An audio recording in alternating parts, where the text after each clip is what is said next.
사부대중 여러분, 참 좋은 인연입니다. 반갑습니다. 불교를 말함에 있어서 여러 간단한 말씀이 많지만 그 중에 사자성어로 상구보리 하와 중생이란 말이 있습니다.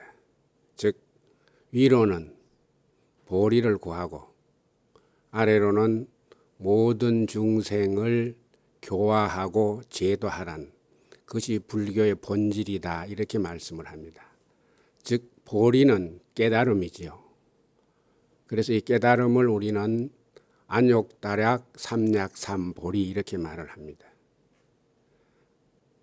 무상정등각, 다시 말하면 부처님의 깨달음은 더 이상 높을 수가 없고 다른 사람과 비교했을 때 또 비교할 수도 없고 그 깨달음은 바른 깨달음이다. 그래서 우리는 정각 이렇게 말을 하죠. 왜 이런 말이 나왔나 하면 그 당시에 부처님이 2600년 전에 이 깨달음을 보리를 얻었을 때 그걸 뽐보고 많은 사람들이 나도 깨달았다, 니도 깨달았다 이렇게 요즘 말하면 유사한 그런 깨달음이 많았어요. 거기에 비해서 부처님의 깨달음은 바로 바른 깨달음, 정각, 그리고 무상 깨달음, 더 이상 높을 수 없는, 더 이상 없는 깨달음 등 비교할 수 없는, 다른 사람과 비교할 수 없는 깨달음이란 뜻입니다. 그래서 안욕다락 삼약삼보리.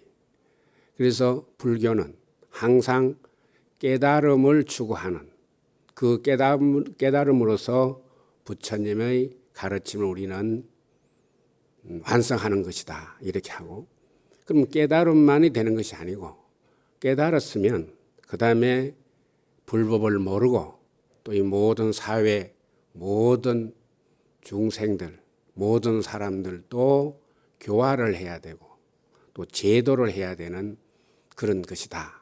이렇게 해서 상구보리 하와 중생 이렇게 말을 합니다. 이것을 좀 더 쉽게 이제 말씀을 드리면, 즉 상구보리는 우리 불교의 가르침은 깨달음인데 뭐를 깨달아야 될까? 이렇게 이제 또 생각할 수가 있죠. 그래서 생로병사, 이걸 보통 우리 사고 이렇게 말을 하죠. 여러분들 많이 들었을 겁니다. 태어남과 늙음과 병듦과 그 다음에 죽음, 이러한 사고의 현실에서 해탈이라는 이상의 세계를 추구하고 목적하는 것이 바로 종교적 의미다. 그러면 우리가 사바세계는 고다 이렇게 말씀하는데, 고라는 것은 여러 가지 해석이 있습니다만은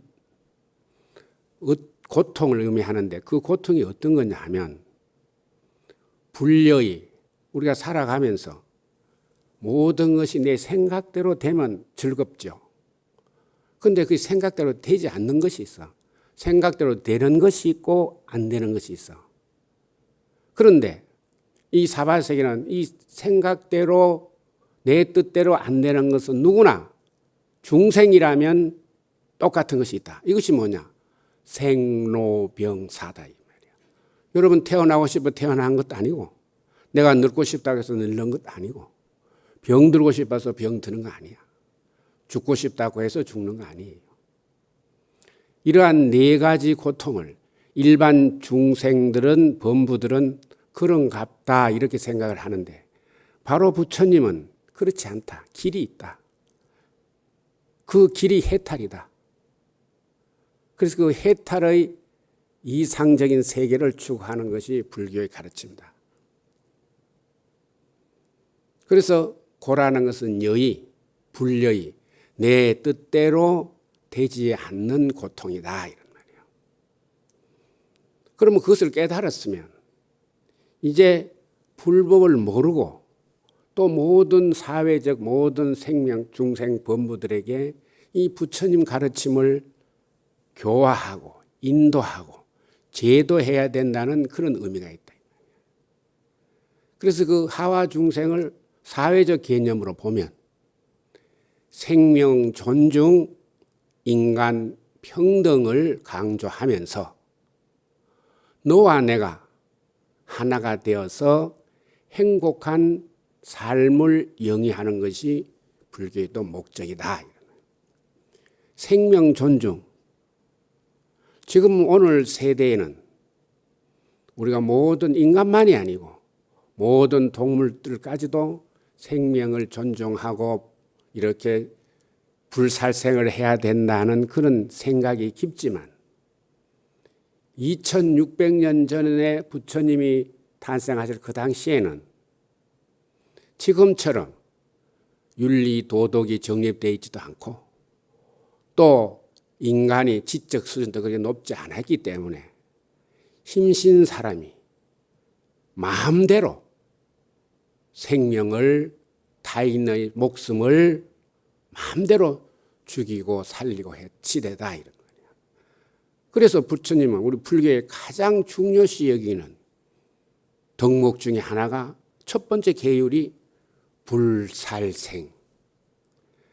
이것은 우리 사부 대중들은 그 당연한 거다. 지금 사고에서는 당연하지만 2600년 전에는 과연 누가 그렇게 부러지셨겠나. 우리 불교 부처님 많으면 아무도 많은 사람이 없는 거예요. 다음에 인간 평등. 지금 우리가 불공정이다 무슨 거 다 지금은 다 우리가 직업에 귀천 없이 이렇게 살고 있지만 2600년 전에는 왕은 세습이고 그 다음에 또 무사계급, 평민, 노예 이것을 인도에서는 사성계급 카스트 제도라 이렇게 합니다. 이것을 부처님은 타파인 거야. 부러지는 거야. 태어날 때부터 왕족이나 종이나 태어날 때는 다 똑같은 인간인데 사회 제도가 니는 왕이고 니는 양반이고 니는 상놈이다 이렇게 규정해버린다 이 말이에요. 그 당시에는 그것이 당연히 그렇게 된 거라. 심지어 나는 너희들과 달라. 왕족들은 하늘에서 내려준 나는 자손이야. 너는 비천하니까 평생 내 밑에서 노예 같은 생활을 해야 돼. 이런 생각이 2700년에 평평했고 그것도 우리나라 2조 때까지 그랬다 이 말이야. 양반 상놈이 있었잖아요. 그래서 지금은 양반 상놈도 없고 남녀가 구별 없이 다 평등하지만 그 2600년 전에는 남녀도 차이가 있고 직업에도 귀천이 있었어. 그런 사회적 분위기에서 부처님은 이렇게 인간 평등을 강조했다는 것이 얼마나 부처님 가르침이 우리가 앞서가는 가르침인가. 오늘날까지 가면 내려오면 내려올수록 부처님 말씀이 현실로 다가오고 그것이 더 몸에 체감하는 그런 시대다. 우리 얼마 전까지만 해도 남녀 차별이 있었고 여성은 공부도 안 시키고 이런 것이 우리가 40, 50년 전까지 내려왔다 이 말이야. 그때도 20세야. 그런데 2600년 전에는 한번 상상을 해보세요. 왕이 지 마음대로 하는 시대고 힘신 넘지만 소위 말하는 약육 강식 시대다 이 말. 그런 정서에 부처님은 이것을 이런 주장을 했으니까 얼마나 인간다운 그런 면이 있고 인간 중심의 가르침인가 우리는 할 수가 있다. 그래서 부처님은 태어날 때 양반 상렘이었고 귀천이었고 사회 제도가 그렇게 만들었기 때문에 너희들은 다 귀한 자식이다 이렇게 항상 말씀을 했고 그것을 그냥 말로만 부러지진 게 아니고 교단의 본보기로 받아들인 거라. 그래서 그 당시에는 여러분 보세요. 신분 세타이라는 게 있잖아. 한문종은 평생 종이 돼야 되고 하문 왕족은 영원히 왕이 돼야 되고 하문 양반은 계속 양반 행세를 하는 거 아니야. 그런 사회에 출세를 하면 얼마나 하겠어요. 그래서 이것을 본보기로 모든 사람들은 내 제자가 되어라. 이렇게 해서 출가자가 그 당시에는 평민 이상만 귀족만 출가를 했는데 저 밑에 하층 계급까지 다 출가를 허용해서 부처님 제자가 만들었다. 그럼 여러분 카스트 제도란 말, 계급 제도란 말이 들었겠습니다만 그 네 가지라 브라만, 크샤트리아, 바이사, 슈드라 여기에 또 하나의 또 네 개가 있어 16계급이 존재했는 거예요. 그러니까 밑에 하층 계급은 그 당시에 짐승보다 더 취급을 못한 거야. 소는 일이라도 하고 돼지는 음식이라도 먹는 걸 제공해 주지만 한다고 생각을 하고 사람은 그게 아니니까 그 인간이지만 더 좀 속된 말로 하면 짐승보다 더 못한 취급을 받은 그런 시대에 부처님은 이거 아니다. 인간은 다 똑같다. 이런 생각을 하고 이렇게 우리가 받아들인 거예요. 그래서 우리는 우리 불교 승가를 대중 이렇게 말해요. 중이라는 말은 무리. 많은 무리들이, 큰 무리들이 함께 사는. 그래서 그런 것이 본보기에 대해서 우리 옛날에 여러분 잘 모르시는 뭐지만 사회에 살다가 힘들고 어려워 나 출가할까 중될까 이렇게 말을 하는 거예요. 그만큼 불교는 인간 평등의 인권을 강조한 거라. 오늘날 생각하면 당연한 거지만 거꾸로 2600년, 700년 생각을 한번 해보세요. 감히 누가 그런 생각을 했겠어요? 살생도 마찬가지라. 아무 지 마음대로. 지금은 우리가 동물도 함부로 못 죽이는 시대 아니야? 그런데 그 당시에는 인간을 하층 계급은 모든 축제에 제물까지 바쳤잖아. 그리고 모든 축제에 다른 짐승들 잡아가 피를 뿌리고 말이야.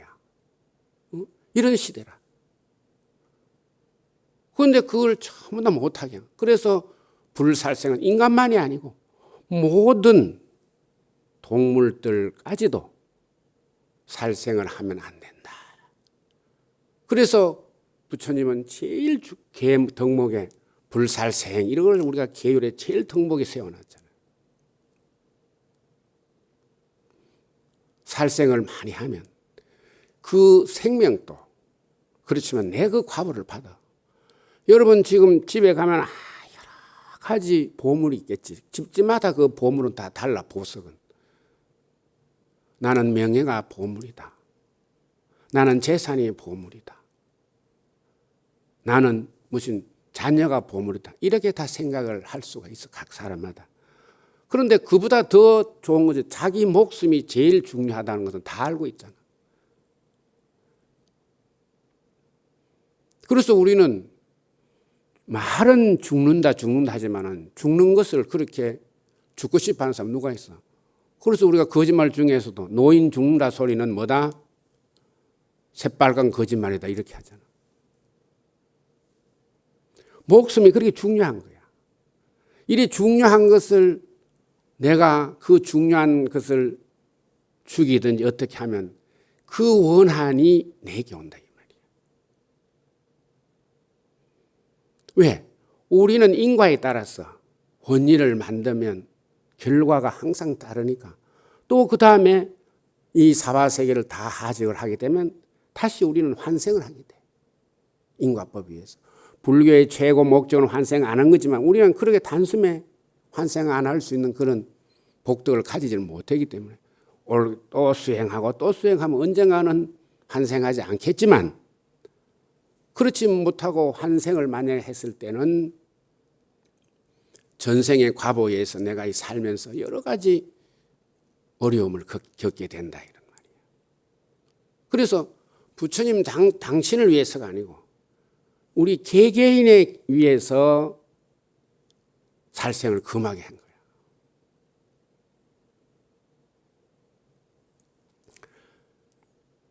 우리가 여러분 애간장을 끓는다 이런 말이 있어요. 애간장을. 그게 무슨 말이냐면 우리 아픔 중에 원통하고 비통한 것 중에 내 창자를 끊어내는 같은 아픔, 비통함을 우리는 가장 슬픈 말을 애간장을 끓는다 이렇게 말을 합니다.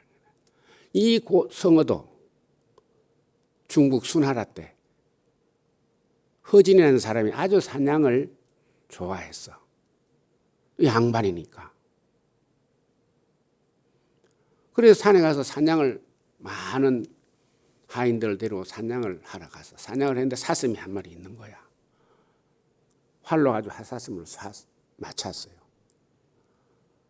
그래 가보니까 분명히 화살 하나를 가지고 사슴을 쏘서 맞췄는데 거기에는 사슴 2마리가 죽어 있는 거라. 그러니까 얼마나 기분이 좋아. 그래서 그걸 집에 가져와서 이제 요즘 말하면 요리를 하려고 배를 갈라 보니까 한 마리가 배 속에 창자가 끊어진 거라. 칼리각이 끊어진 거라. 이걸 왜 그러냐면 그 화살에 맞은 사슴이 새끼 사슴이라. 새끼의 어미가 크면 다 비슷하잖아요. 그러니까 짐승들은 그래 맞아가 쓰러지니까 어미 사슴이 일어나라고 혀를 가지고 계속 핥아준 거라. 그래 힘이 들어서 창자가 끊어진 거라. 그래서 요즘 우리가 가장 슬픈 것 중에도 자식이 부모보다 먼저 죽음이 가장 슬프다. 이렇게 해서 우리는 애간장을 태운다 이런 말을 하는 거예요. 하물며 짐승들도 자기 자제된 생명을 그렇게 중요시 여기고 애통해 하는데 사람이 우리가 사람을 다치게 하면 죽게 하면 그게 되겠나 이런 말이에요.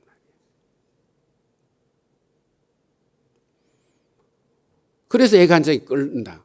그러면 또 살생하고 좋은 일을 또 하면 어떤 좋은 일은 또 좋은 대로 또 나오는 거예요.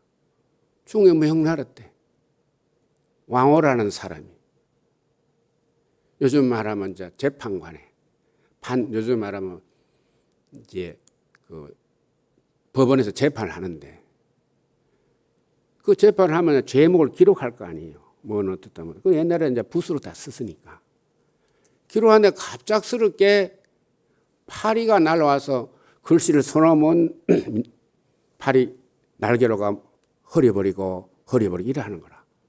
그 이상하다. 그리고 자꾸 그러니까 그 많은 사람들이 이거 왜 이러냐. 그래서 그 왕호라는 사람이 뭐냐 하면 모하모리에서 이제 이분이 요즘은 주막집을 했어. 근데 주막하면 뭐냐 막걸리를 걸으면 옛날에는 뭐죠? 파리들이 날라왔잖아. 그래 파리들이 날라와서 그 막걸리 통에 들어가니까 빠지니까 이 왕호는 무의식 중에 그 파리를 건져서 던진 거야. 그럼 파리는 이제 거기 있으면 죽는데 술독에서 던져주니까 날개가 말라서 날아간 거라. 이렇게 계속 반복했다 이 말이에요. 그런데 이 왕호라는 이 주막하는 주인이 모함에 걸려서 이제 재판을 받게 됐다. 요즘처럼 옛날에는 요즘처럼 뭐 내가 억울하면 한 번 더 뭐 하겠다 항소하라든지 그런 게 없었잖아요. 그 당시는. 그러니까 그대로 말하면 그대로 사형하면 죽는 거야.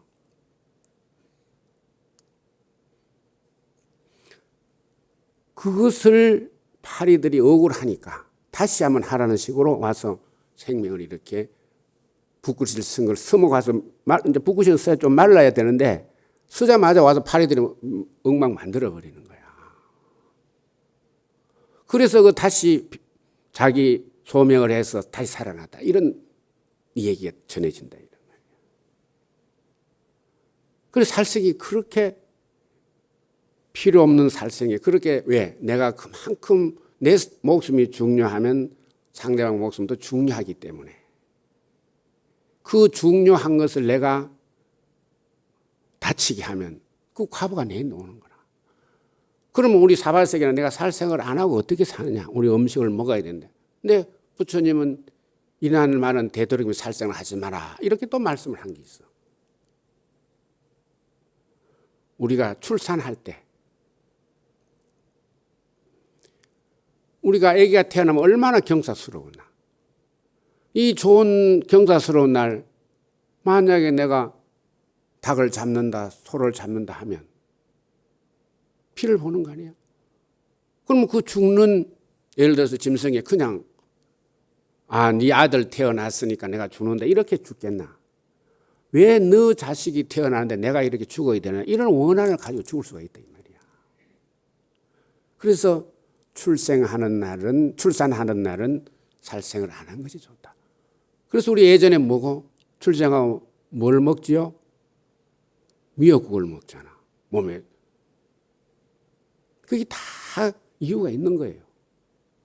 왜? 미역이 몸에 피를 맑게 한다는 것도 있지만 영양이 그렇게 좋답니다. 그게 다 부처님 위해서 나온 거예요. 왜 그러냐? 그 부처님 당시에 많은 부처님에게 귀한 제가 신도들이 왕도 있고 왕비도 있고 귀족도 있고 많은 것 중에. 근데 불교는 불살생 하니까 그 당시에는 왕비라든지 귀족 부인은 잉태가 몸에 아기가 있으면 어머니를 생각해서 모든 것을 좋은 거라 하는 건 다 그러니까 살생하고 피도 마시고 막 이렇게 하는 시대라. 근데 부처님 그걸 못하게 하는 거라. 하니까 이제 그래서 어느 왕이 출산할 때가 됐어. 부인이 왕비가.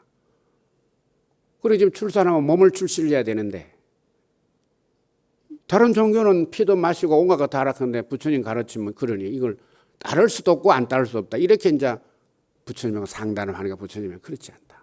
전 한쪽 바다에 가면 바다 밑에 풀이 있다. 그게 미역이야. 그래서 오늘날 여러분 건강보조식품 재료 중에 다시마라든지 미역 이게 몸에 좋다고 지금 말하나 안 하나? 말하지요. 그거는 2600년 전에 부처님 그걸 다 알은 거야. 그래서 그런 이유에서 이게 불교가 내려오면서 우리가 미역국을 먹게 하는 것도 하나의 그런 관점이 아니냐 이렇게 생각할 수 있는 거예요. 그 다음에 같은 경우 생일날. 생일날은 되도록이면 살생을 하지 마라. 그 다음에 잔칫날. 여러분 옛날에 우리 잔치할 때 요즘은 뭐 소잡고 뭐 이렇게 한다지만 예전에는 우리 부조라는 것이 뭐고 단술 대가고 국수 대가고 이렇게 했잖아.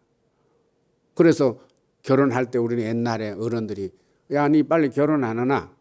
국수 좀 먹게 해라. 이런 말도 했단 말이야. 그게 뭐냐? 다 살생 안 하는 음식들이에요.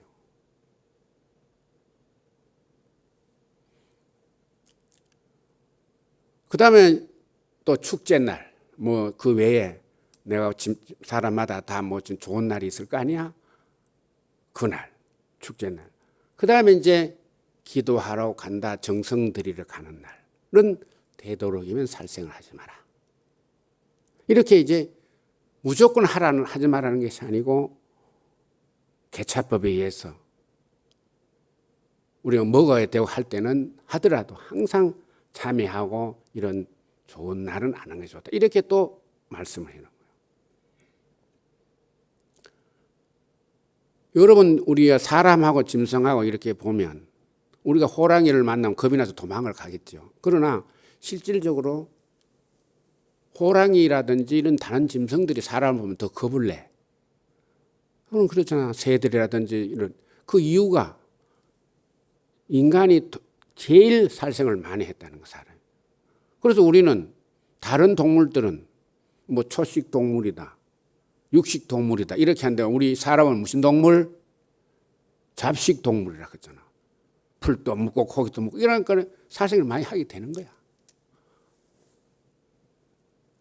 그래서 부처님이 정각을 깨달아가지고 녹야원에서 이제 법을 딱 정하고 있는데 그때 이제 그 녹야원이란 말이야. 그럼 다시 글자 그대로 사슴이 놀고 짐승들이 많은 그러한 공원이다 일종의. 거기서 부처님이 이제 녹야원에서 전법을 하려고 탁 앉아 계시는데 갑작스럽게 비둘기 한 마리, 새가 한 마리 부처님 어깨에 턱 앉는 거예요. 그 다른 수행자도 많은 다른 수행자들은 사슴이라든지 새라든지 이런 게 가면 다 도망가는데 부처님 어깨에 새가 와서 앉는 거라. 그러니까 옆에 있던 사리불이 참 이상합니다.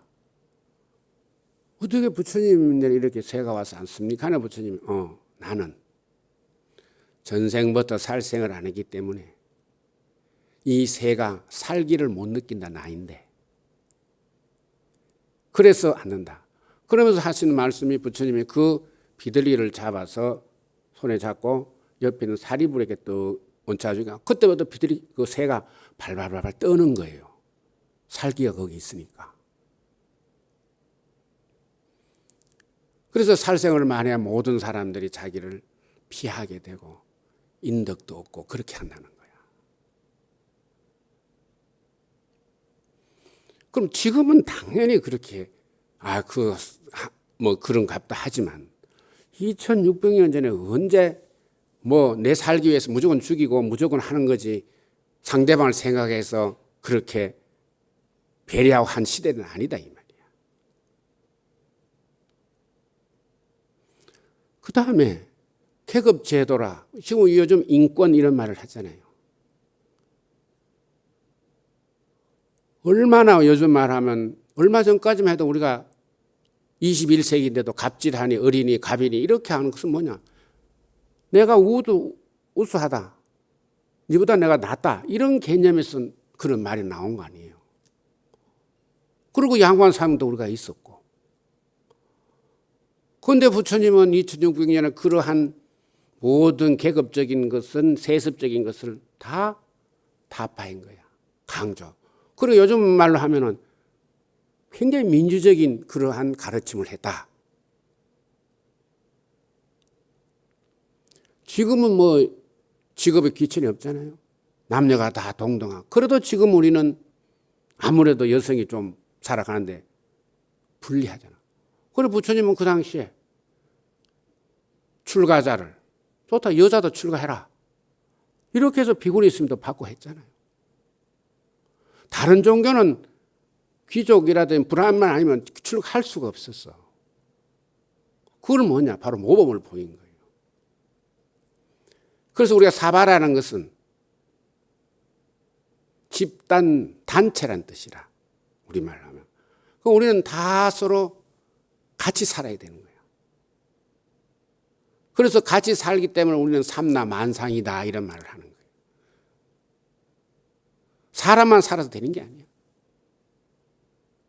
다른 물, 공기, 산천, 초목이 다 있어야 되는 거다. 그래서 같이 살려면 우리가 서로 배려하고 화합을 해야 돼. 그게 가장 기본적인 것이 살생을 안 하고 상대방을 인정해주는, 인격적으로 인정해주는 이런 평등 생각. 이것이 있을 때만 가능한. 이것을 우리는 불국토 정토, 불국정토 이렇게 말을 하는 거예요. 그러니까 여러분 다 알지만은 내가 왜 이런 소리를 하냐. 지금은 당연시 하지만은 그 당시에는 누구도 상상하지 못하고 생각하지 못한 것을 부처님은 말씀하는데 이것이 시대가 하면서 지금 지적 수준이 높고 문화 발전하고 모든 것이 발전할수록 부처님의 그 말씀이 구구절절히 우리에 딱 맞다 이런 말이에요.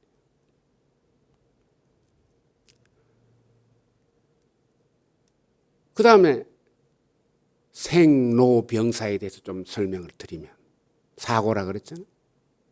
생고. 태어나는데 어떻게 고통이냐 이렇게 의문할 수도 있고 태어났기 때문에 늙고 늙었기 때문에 병들고 병들기 때문에 죽는다. 이렇게 생각할 수도 있지만 그것보다 중요한 것은 우리가 태어나려면 부모, 어머니 뱃속에서 10달 동안 어머니 뱃속에서 있어야 돼. 이때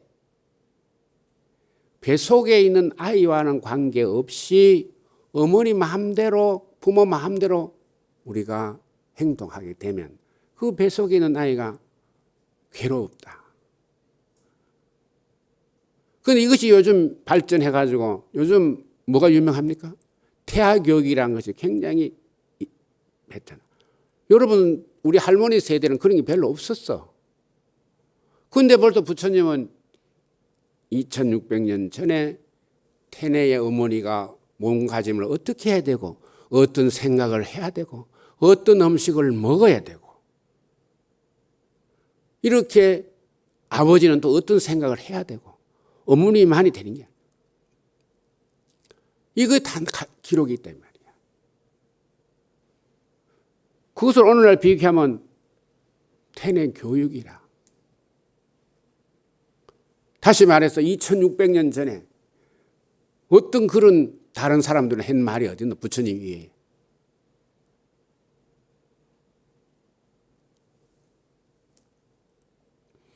생각하면 생각할수록 부처님 가르침이 정말 시간이 가면 갈수록 우리 가슴에 더 와닿는다 이런 말이에요. 그러다가 우리가 태어날 때 10달 동안 어머니라는 보호 속에 있다가 태어나는 순간에 산천초목이 천지가 계백하는 걸 이걸 말하는 거야. 우리가 여러분 솔직히 말해서 서울 사람이 어디 타양에 가면 좀 어른이라도 약간 불안하잖아.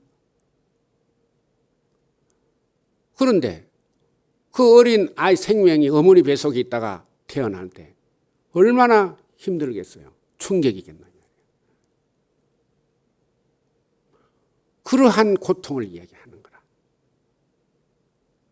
그 다음에 너 내 마음대로 내가 늙기 싫다고 안 늙라. 그것을 감추기 위해서 우리는 청춘이라는 말을 쓰고 또 아름답다는 것도 하고 또 우리는 아름답기 위해서 화장도 하고 육체적으로 자기 몸을 점점 예쁘게 가꾸는데 그 이면에는 바로 늙기 싫다는 그러한 마음이 잠재하고 있다 이 말이야. 그런데 청년기를 못 청년기 장년기가 지나고 보면 이제 온 안입있을 신의가 둔해지는 거라. 그래서 여러분 나이 들수록 입맛도 변하고 생각도 둔하고 냄새도 둔하고 점점 이렇게 가잖아. 이 노쇠하는 현상이.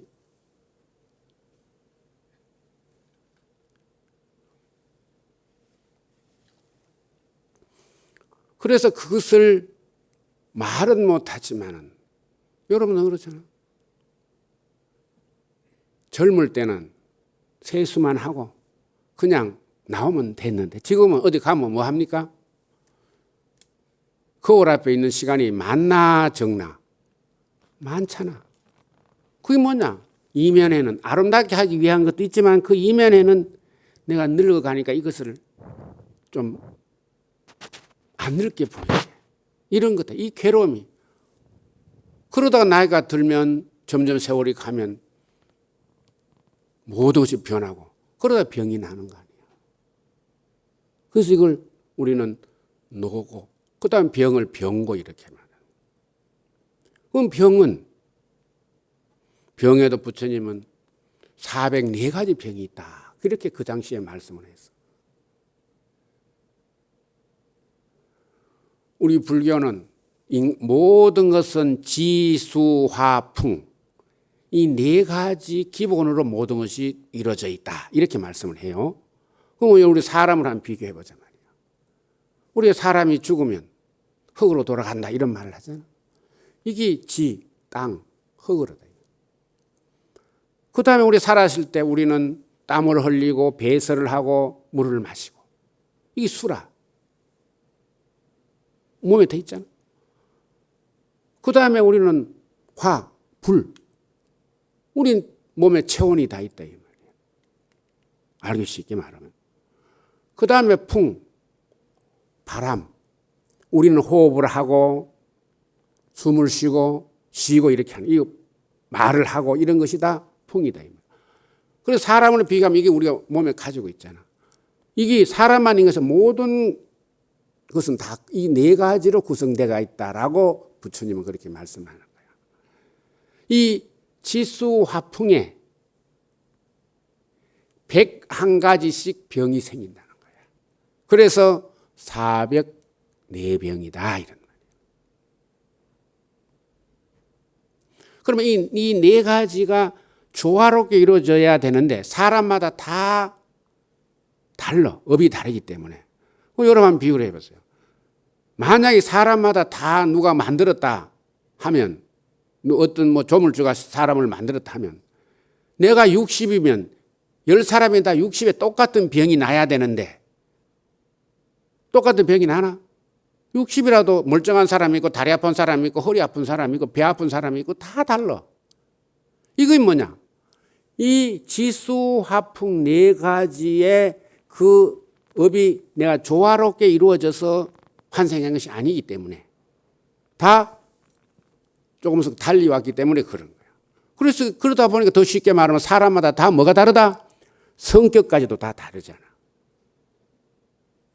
여러분 같은 자녀라도 같은 부모 밑에 태어난 자녀라도 다 달라.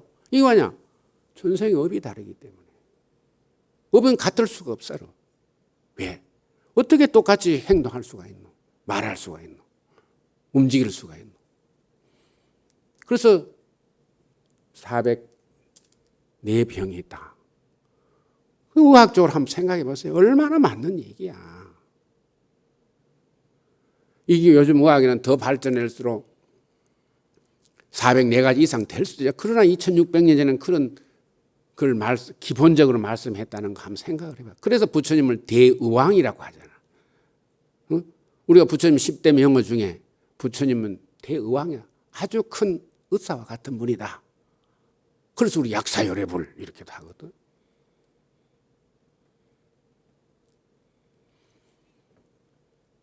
그 다음에 죽음. 아까 말씀드린 것처럼 죽음을 반기는 사람은 아무도 없어. 본인들.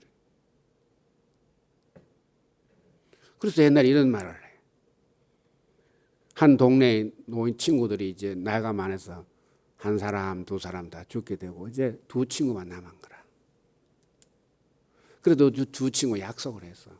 네가 죽으면 내 혼자 심심해서 못 사니까 네하고 내하고 먼저 죽는 사람 저승 가서 좋은 데 먼저 가가지고 나를 데리러 오너라. 그리고 둘이 서로 약속을 했어. 우리 죽는 건 잘 모르니까. 그래서 이제 둘이서 네가 죽으면 내가 데리고 가고 내가 먼저 죽으면 네를 데려가겠다. 이렇게 이제 둘이 믿고 사는데 그런 말을 옆에 젊은 친구가 듣고 장난기가 발동해서 젊은 친구가. 그러면 여러분 알기 쉽게 김노인, 박노인 이렇게 합시다. 김영감, 박양. 그래 한 번은 노인 젊은 친구가 김영감이다 가서 할아버지 저 등 너머에 박 노인이 박 할아버지가 오늘 아침에 돌아가셨답니다. 이렇게 하니까 아이고 내가 상문 가야지 하면서 막 옷을 줄 수 있고 이제 가려고 하는 거야. 요때 또 요 손자가 또 저쪽에 가서 할아버지 저 건너 김씨 할아버님이 박씨 이제 할아버지인데 가서 오늘 아침에 돌아갔습니다. 아이고 그 큰일이지 내가 가야지. 그럼 상문 간 거야. 그 둘이서 옷을 입고 중간에서 만났어. 만나자마자 서로 얼굴이 새파래 진리가 두말 안 하고 돌아서 도망가 버리는 거라. 뭐겠어? 저놈 저 죽었다 그때면 내 데리러 온가 싶어가. 이런 얘기가 있다. 그리고 죽음이 우리가 죽을 때 힘을 다 낸다 이런 말 하잖아요. 또 여러분 우리 옛날에 어른들 보면 내가 안 아프고 편안하니 자는 잠자리 가시면 좋겠다 이런 말을 하는 거예요. 그래서 제일이 죽기가 힘드는 거야. 이게 힘든다는 것은 그만큼 고통스러운 거 아니야. 그래서 우리가 한 말에 뭐 합니까? 내가 죽을 힘을 다했다 이런 말을 하잖아.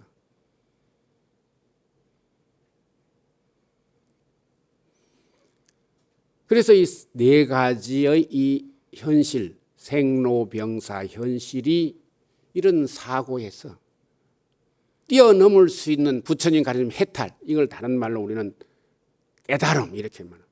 그 깨달음 세계로 나아가는 것이 불교의 상구보리이고, 하와 중생은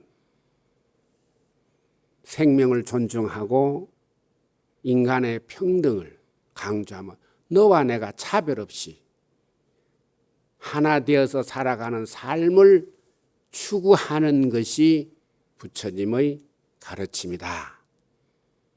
그래서 한편으로는 열심히 우리는 수행을 하고, 한편으로는 중생을 제도하고 사회에 모순된 이런 불공정한 대를 우리가 그렇지 않다는 것을 스스로 가르쳐주고, 또 내가 스스로 모범 보여, 그 모범 보이는 것이 우리 승가의 생활이다. 그래서 아까 말했지만 스님들의 출가도 자유로웠고, 또 한때 내가 항상 이야기해요. 여러분, 남남이 모여서 평생 함께 사는 종교는 우리 불교밖에 없어. 한번 생각해 보세요. 여러분들이 한 식구라도 살다 보면 마음이 안 맞을 때가 있는데, 남남이 모여가 그도 동고, 다른 데는 남남이 모여서 낮에 출근했다가 밤에 헤어지고 그래 하잖아. 그런데 불교는 본질은 뭐냐? 전부 다 가족 버리고 와가지고 평생 한 24시간 밤낮없이 같이 살잖아. 이게 대중 아니야. 이런 종교 단체가 어디 있겠어? 아직까지 없어.